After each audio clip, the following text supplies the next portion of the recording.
Jadi al-aslu fil ibadah, asalnya sebuah ibadah adalah tahrim atau al-mana' atau dilarang, kecuali ada dalil yang menunjukkan masyru'nya, disyariatkannya ibadah tersebut.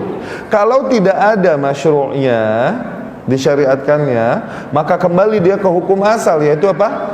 Dilarang. Ketika sebuah ibadah tidak ada dalilnya dalam teknis demikian oleh Rasul SAW, kemudian dipaksakan, jadilah ibadah tersebut justru bukannya mendapatkan pahala seseorang yang melakukannya, malah mendapatkan dosa, bid'ah. Itu bid'ah. Dan bagaimana menghukumi sebuah hal menjadi bid'ah, ini hal yang telah kita jelaskan di pertemuan kemarin. Hari ini kita ulang. Rumus menghukum sesuatu menjadi bid'ah atau tidak. Lihat pada hal tersebut, pada ibadah tersebut. Yang pertama apa? Apakah Rasul SAW mampu melakukannya? Yang kedua apa? Kondisi. Lihat, ada nggak kondisi yang menuntut Rasul SAW untuk melakukan hal tersebut? Kondisinya tepat nggak dan lain-lain. Oke? Setelah semua itu, yang ketiga apa? Adakah riwayat, khabar yang mengatakan bahwa Rasul SAW melakukan begitu? 3 rumus ini untuk menghukum sesuatu. Terapkan. Misalnya kemarin kita katakan membaca Al-Fatihah, mengirimnya untuk yang telah meninggal. Al-Fatihah ya akhi, surat yang mulia, surat diantara surat-surat yang ada di dalam kitabullah, dan surat yang paling mulia salah satunya adalah Al-Fatihah nih. Saya tahu kemuliaan Al-Fatihah. Ibnu Qayyim Al-Jauziyah rahimahullah berkata di Madarijus Salikin, Allah Subhanahu wa taala turunkan ke atas bumi ini ratusan kitab. Ratusan kitab. Ya? Kitab ini dibawanya oleh Rasul. Kitab dibawanya oleh Rasul. Nah, di antara ratusan kitab ini, semua kitab ini terangkum di dalam 3 syariat inti, 3 kitab inti, yaitu apa? Taurat, Zabur nih Al-Wa'du Al-Qadim, perjanjian lama, Old Testament. Oke? Taurat. Sama Injil nih perjanjian baru, Bible. Oke? Nah, 3 kitab ini merangkum apa yang ada di dalam kitab-kitab yang Allah Subhanahu wa taala turunkan.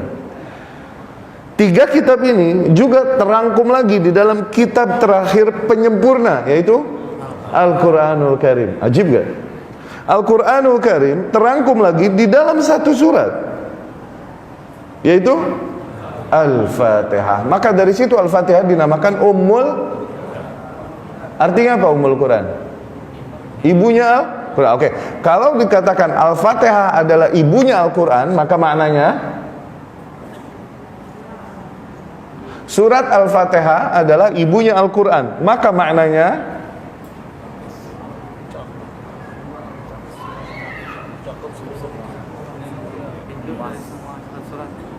lebih gamblang dong, yang gamblang enak. Kalau dikatakan Al-Fatihah, surat Al-Fatihah adalah ibunya Al-Quran, maka maknanya surat-surat yang lain anaknya dia. Kan dia emaknya. Iya dong.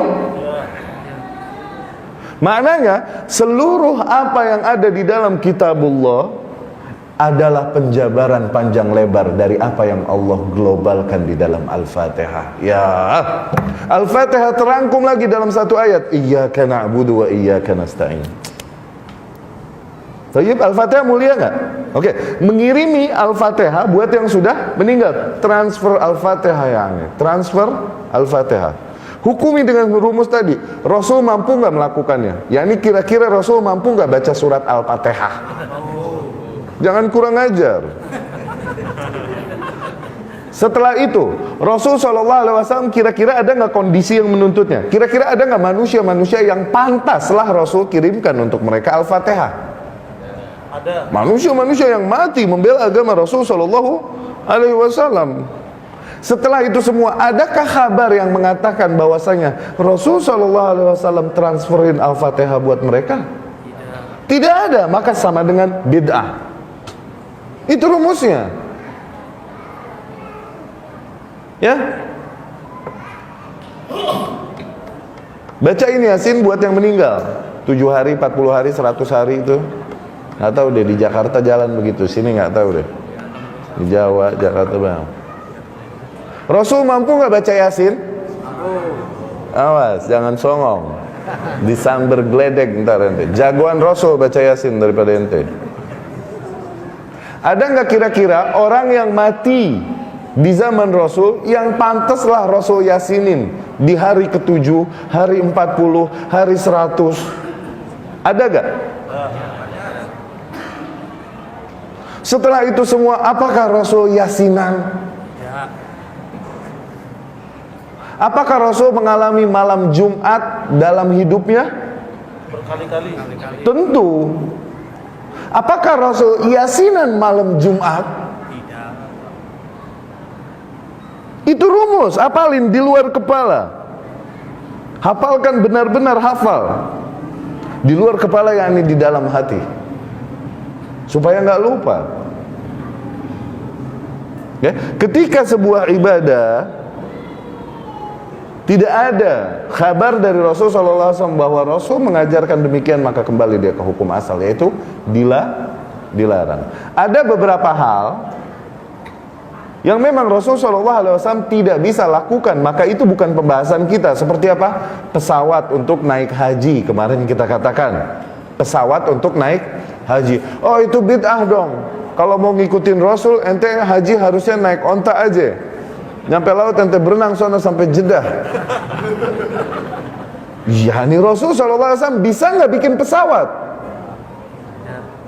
Emang nggak bisa. Ya udah, bukan pembahasan kita. Yang jadi pembahasan kita sesuatu bid'ah atau enggak ini hal-hal yang mampu Rasul lakukan tapi tidak dilakukannya. Itu kan mik untuk berceramah, berkhutbah, bid'ah enggak? Rasul mampu nggak bikin? Nggak mampu. Mengapa kau tuntut? Maka bukan pembahasan kita.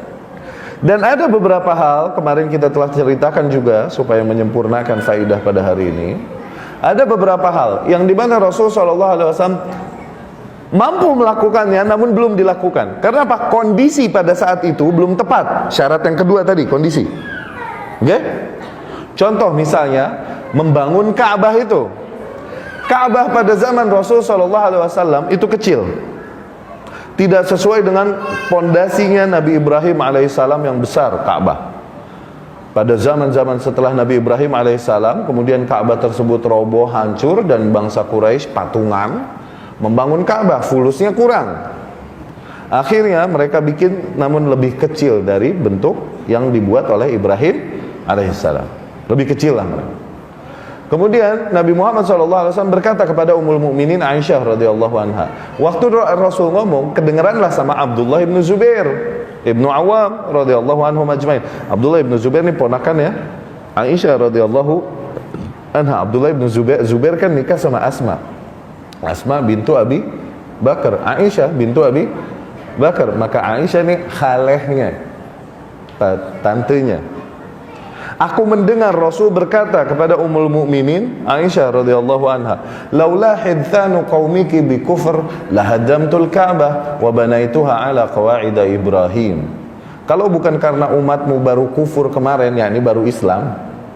Oke? Kalau bukan karena itu, aku niscaya akan hancurkan Ka'bah dan aku bangun lagi sesuai dengan pondasinya Nabi Ibrahim alaihissalam. Cuman pertimbangan Rasul takutnya jadi fitnah dan lain-lain, jadi menggoda keimanan dan akidah mereka, maka Rasul belum melakukan hal tersebut. Qadarullah, Rasul meninggal. Sampailah kepada masa pemerintahan Abdullah ibn Zubair pasca masa Khulafaur Rasyidin.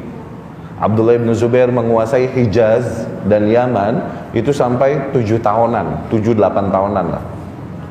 Kemudian dia dengan pasukannya melakukanlah niat Rasul itu, dihancurkannya Ka'bah, kemudian dibangun lagi sesuai dengan pondasi Ibrahim. Tentunya awalnya mereka takut. Namun ada satu orang yang nekat di antara pasukan Abdullah bin Zubair. Dia naik ke atas Ka'bah, kemudian dia mulai copot satu batu, terus dibuang. Terus mereka bengong nungguin, ada apa nih? Soalnya yang sebelum-sebelumnya begitu terus mampir burung ababil itu. Jadi mereka takut. Nah, Rasul pun dulu tidak melakukan hal itu. Kenapa? Ini berkaitan dengan akidah mereka yang mereka yakini dan terbukti bahwa ada yang berupaya kurang ajar terhadap Ka'bah, kemudian terjadilah yang terjadi, di mana Allah utus atas mereka burung-burung dari neraka, membawa batu-batu dari neraka. Dicopotin satu terus mereka nunggu. Apa kayak ada geledek kali, ada awan berubah kali, nunggu. Nggak ada apa-apa ya. Dan mereka berdoa, ya Rabbi, kami menginginkan kebaikan, kami bertujuan baik, kami berdoa tuh. Copotin lagi, nggak ada. Copotin lagi, nggak ada. Akhirnya semuanya turun, dibongkarlah Ka'bah, dibangun lagi besar. Oke? Bukan oleh Rasul. Bid'ah nggak? Tidak. Kondisi yang kedua tadi, syarat yang kedua, Rasul mau lakukan, cuman belum tepat kondisinya. Iya kan? Ada juga jumrah. Kemarin kita jelaskan, zaman dulu jumrah itu cuma satu tiang. Sekarang jumrah ini tembok. Nggak? Kalau Rasul dulu mau bikin tembok, bisa nggak? Mampu nggak? Mampu lah, nembok doang mah. Teknologi zaman dulu juga bisa nembok doang mah. Tapi Rasul nggak tembokin, tetap tiang. Dan sekarang kita rubah jadi tembok. Bid'ah nggak? Syarat yang kedua tadi, dulu kondisi pada masa Rasul belum menuntut untuk hal itu. Pakai tiang juga jumlah kaum muslimin cukup nyambitin tiang doang. Sekarang coba tiang, jumlah kaum muslimin segitu. Kelar haji pada bocor kepalanya nanti. Apalagi alay-alay Indonesia, anak-anak SMA ikutan haji, dia sambit sana, kan jagonya tawuran. Beraninya dari jauh pakai batu. Alay. Maka tidak jadi bid'ah karena kondisi yang kedua tadi. Baik, itulah qawaid fiqhiyah, bagaimana kita menghukumi sesuatu, bagaimana ulama sampai kepada kesimpulan wajib atau sunnah, atau haram, atau makruh, atau mubah. Bagaimana ulama sampai kepada kesimpulan masyru'nya sebuah amalan atau bid'ahnya sebuah amalan. Baik.